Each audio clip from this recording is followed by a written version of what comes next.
China has lent billions to governments around the world. A lot of these loans were given in secret. We're calling them China's hidden loans.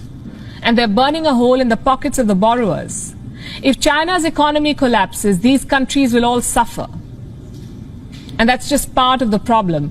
Hidden debt hurts all of these countries. Let me give you the example of Indonesia here. Indonesia wanted to build a railway line, so it borrowed money from China. It was a very bad idea. Indonesia is learning the hard way.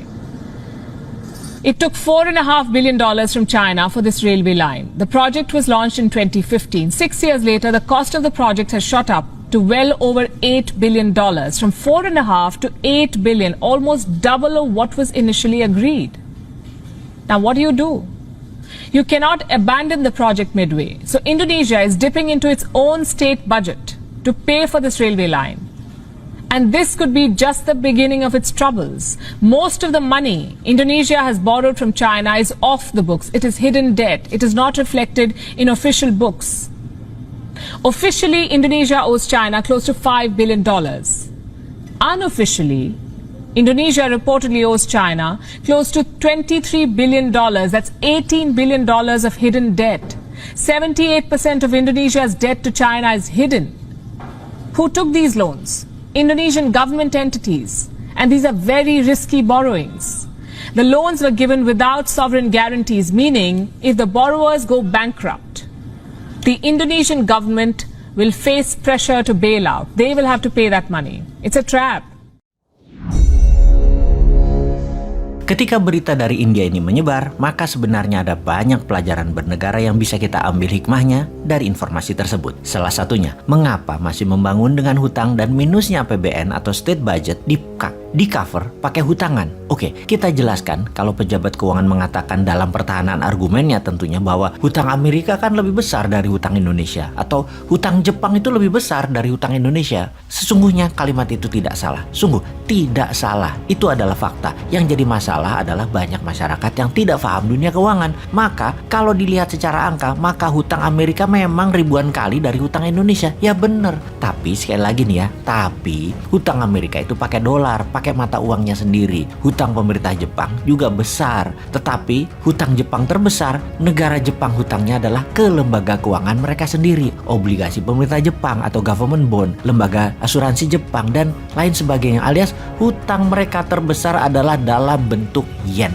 Sementara hutang Indonesia adalah pakai mata uang asing, terutama dolar. Inilah mengapa kita harus mengubah cara bernegara di dalam nomenklatur keuangan negara. BI bukan lembaga tertinggi penerbit uang. Saat ini, masa pemerintah ngutang ke BI, jadi kesannya negara kurang uang. Sahabat, negara itu tidak pernah kekurangan rupiah. Harusnya BI yang pinjam ke negara. Jadi bukan surat hutang negara namanya, tapi surat hutang pemerintah atau government bond. Kalau sekarang negara ngutang ke BI, coba bayangkan, kok negara ngutang sih? Negara itu kaya. Oke lah, kita nanti detailkan pada saat New Mind pegang mandat. Kembali ke pemikiran negara harus ngutang jika APBN minus, juga dalam membangun harus berhutang, seperti kantor berita India laporkan tersebut. Kita berikan ilustrasi pakai bahasa sederhana, bahasa bisnis sehari-hari dari pengalaman pribadi. Tujuannya agar sahabat mengerti banyak sudut memahami bagaimana berhutang, mengapa di otak pejabat negara hutang itu penting, dan lain sebagainya dalam sebuah serial pembahasan. Dalam laporan media, banyak ghost town di Tiongkok. Apa itu kota hantu?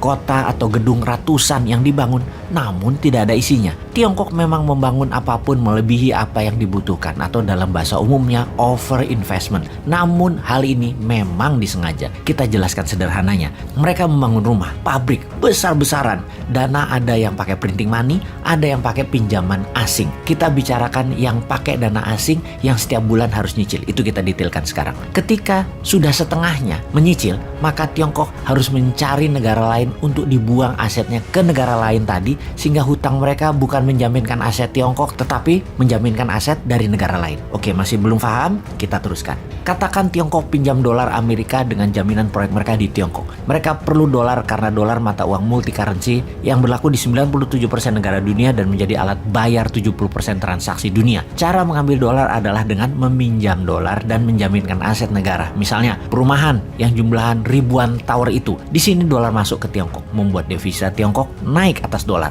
Lalu Tiongkok mulai membangun. Setelah membangun di dalam Tiongkok, Tiongkok yang asetnya kekunci tadi harus membangun ke negara lain. Sekali lagi, harus membangun ke negara lain. Nah, karena itu Tiongkok punya 3 cara untuk menaklukkan sebuah negara yang telah Bosman ulang-ulangi ceritanya berkali-kali. Setelah takluk, maka negara yang pejabatnya terbeli, medianya terbeli, dan politikusnya terbeli, mulailah dikendalikan negara tersebut. Disuruhnya membangun, dibangunin tepatnya, dan untuk proyek manapun harus bayar pakai dolar Amerika. Ini sebagai modal mereka bayar hutang dolar dan memenuhi kebutuhan dolar Tiongkok. Negara tersebut bahkan harus over investment. Katakanlah negara tersebut adalah Papua Nugini. Jalan tol, jembatan, rel kereta api keliling Papua Nugini, 3 lapis kalau perlu, pelabuhan udara, pelabuhan laut, bangun kota, pusat industri, dan pusat ekonomi, bahkan ibu kota kalau perlu dibangun baru. Jaminan dari negara Papua Nugini ini adalah aset yang sesungguhnya menjadi jaminan terhadap dolar, pinjaman yang Tiongkok awalnya meminjam dari Amerika atau dari negara lain.